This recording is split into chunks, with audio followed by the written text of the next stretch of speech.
Somewhere between the shores of France and England, this critical battlefield is the stage for a clash of enemy fleets. This idyllic setting will soon be shattered by the thunder of guns and flash of explosions, as only one fleet can be victorious. This is Sea of Fortune. Sea of Fortune is a 48 by 48 kilometer domination-style map with 3 cap points running in a line from west to east. The A cap is on the extreme left, B is in the center, and C is on the far right. The A cap is surrounded by islands, but offers virtually no cover within the cap itself. The aforementioned islands provide plenty of places for friendly radar cruisers to conceal themselves, making aggressive destroyer plays into the cap early in the game very risky and frequently suicidal. A narrow passage past a picturesque castle links Cap A and Cap B in the center. There are only 4 ways in and out of the B cap, 1 in each cardinal direction, and no cover inside. The islands near the cap are commonly used as shelter by defending cruisers, who find themselves in turn the primary targets of enemy battleships. Cap C is possibly the easiest cap for destroyers to contest, but that doesn't make it any less dangerous. Wide open to the north and south with a connecting passage to Cap B to the west, ships caught on the cap by enemy radar have nowhere to hide and must vacate the cap or be destroyed. Control of Sea of Fortune can swing very quickly because of how close the capture points are to one another, and the narrow gap between A and B makes defending one cap from the other almost trivial. Teams that allow the action to shift from a north-south axis to an east-west one may find they have an uphill battle to climb. 18 ships, 2 teams, 1 victor. It's time to play Sea of Fortune.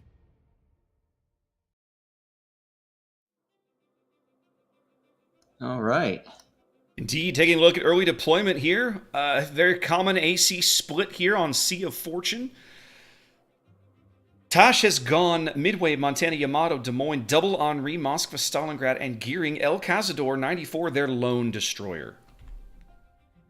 Yeah, and over on the pink side of things, we've got Montana Yamato, just like on the other side, double Worcester, and then Stalingrad, Moskva, and double Gearing. So it's almost like they're going for a more flexibility style, where they've got 2 Worcesters, 2 kind of bow-tanking cruisers, and then 2 of the exact same destroyers. They can rotate them as necessary. It will be interesting to see how they manage to use the Worcesters and the Gearings if they get paired up the way we might expect them to see. Now, TASH is going for a bit of a 5-3 split here. We're looking at Gearing, Des Moines, Yamato, Stalingrad, and Henri headed over to A. And we're looking at Henri, Montana, Moskva headed due east along the sea line over towards north of C. So that's kind of corresponding to the exact opposite of what we're already seeing out of pink, which is they seem to be very heavily pushing C. Yes, and also B. You can see now Kirk 007 yes. in the Gearing is smoking up his Worcester HMS Antelope into a very powerful position south of B cap.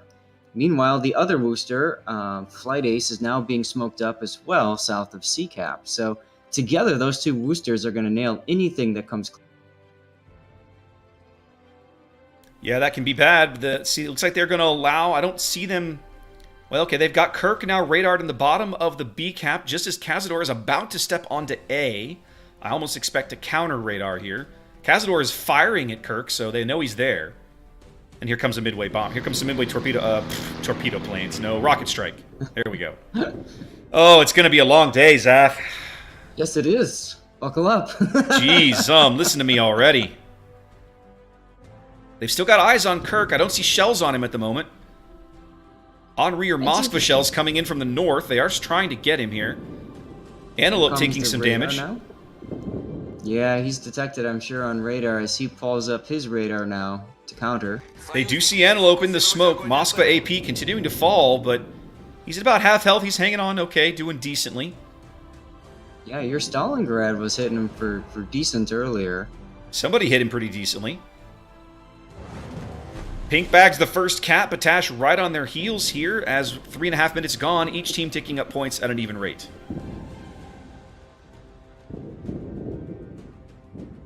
Now, one of the things that big hit on Jeff here. Sorry. No, I see it. Yeah. One of the things that oh, wow, he's getting hammered.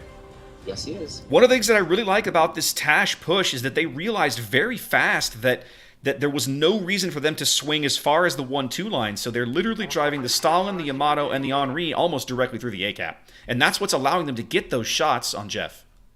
Yeah, well, that's that early spotting. You get an idea of what the enemy team is doing, how they're deploying, and you're absolutely right. Why would you go all the way to the 1-2 line if there's nobody even on the 4 or 5 line? There's no point in being over there to get the shot you need. I wouldn't fool with it.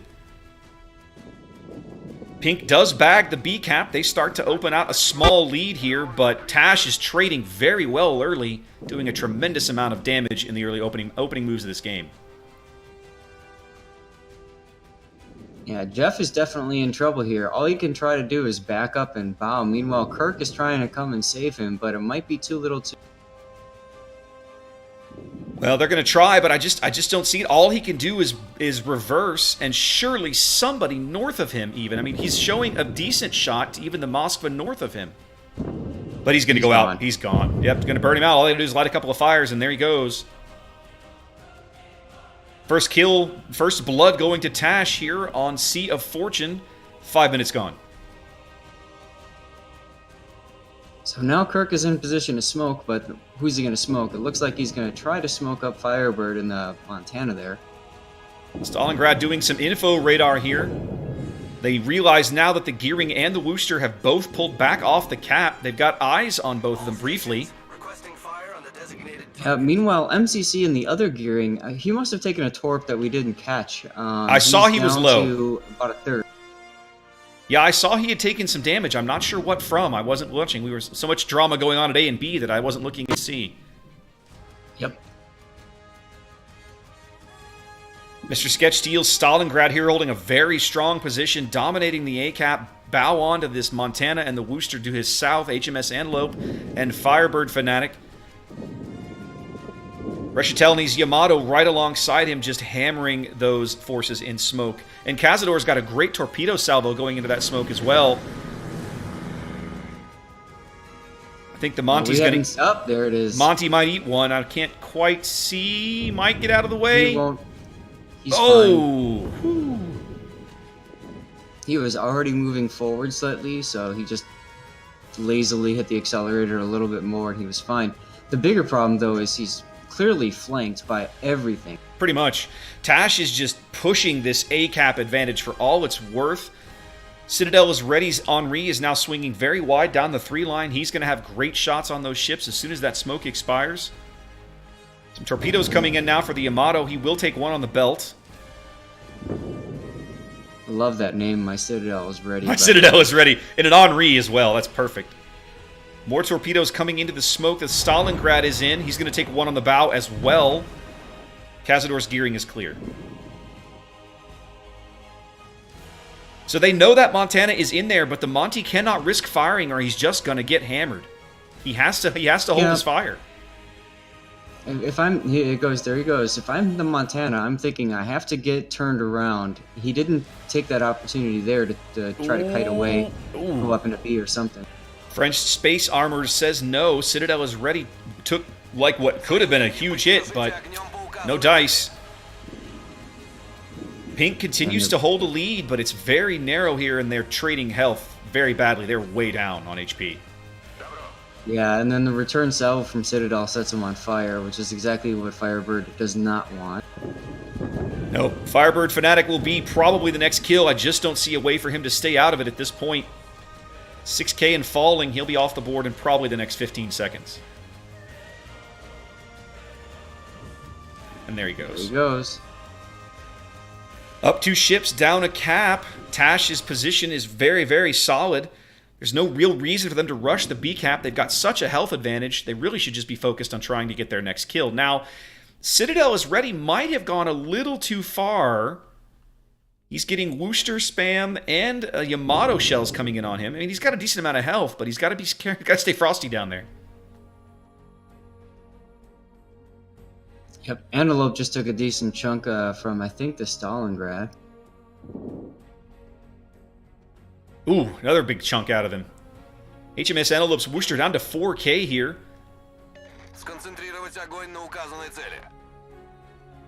One more torp on Reshetelny's Yamato as Sketch steals Stalingrad and moves up along the island. This A push has just been beautiful to watch, Zath. It's the hammer to the anvil over there north of C.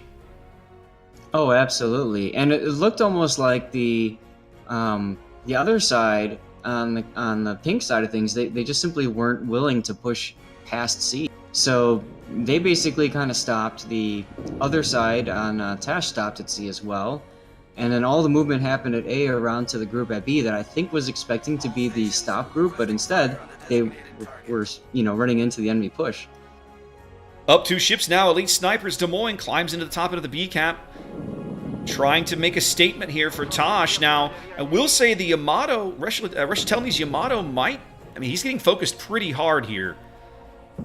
Oh, but they do bag the gearing. They bag one of the gearings there.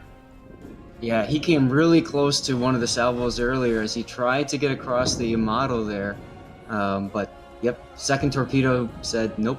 Cazador spotted trading close-range fire with Kirk 007, but does manage to turn around smoke and escape with most of his HP. Up 3 ships, up a cap. TASH looking very strong to take game 1 here as we cross the halfway mark of the match. Yeah. Garian's on his way out. He's got 3k health. Nope, he's at 0. Yep, there he goes. Not sure Pink's got a way back from this one, Zath. Oh, no. Not at all. 3 minutes until complete loss here. Even if they take out that Yamato, it's... I think the Yamato is the most likely thing they're going to kill. He took a bow torp and a flood. If they can get him to light on fire, he'll be off the board very, very soon. Citadel took a torp as well. But now they've pushed the Moskva into the sea cap, so now Pink is not even gaining points at all. Oh no, the other Yamato's going down. Yep, there he goes. Oh no, 740. More shells coming in. There he goes. Ta-da. Somebody's got to get shells on him. All over but the crying here on Sea of Fortune.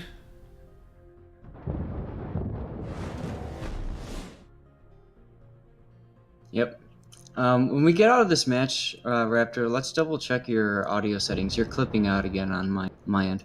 Interesting. Okay, we can look at that. I've actually got your volume set well for a change, which is nice to see. Hey, thank you. Yeah, you're up here with me in terms of where you're landing on the volume bar, so that's good. We don't have the problems we were having on Saturday. HMS Antelope's Wooster low again, still under 5k. Reshitelny takes that fire we were talking about. I think they might get him. Nope, he puts it out, and they bag the Wooster. Wow. 10 seconds remain. Pink is out. As they even if they bag a kill, this is over. Oh, time extension. Oh, they do bag a kill. Citadel is ready, Wooster, but there goes the gearing. Rip. And that's the game. Game 1 of the match going to TASH. Glorious union of Tashkent captains here on Sea of Fortune. 12-minute battle. Barely. Was it really 12 minutes? Okay. Yep.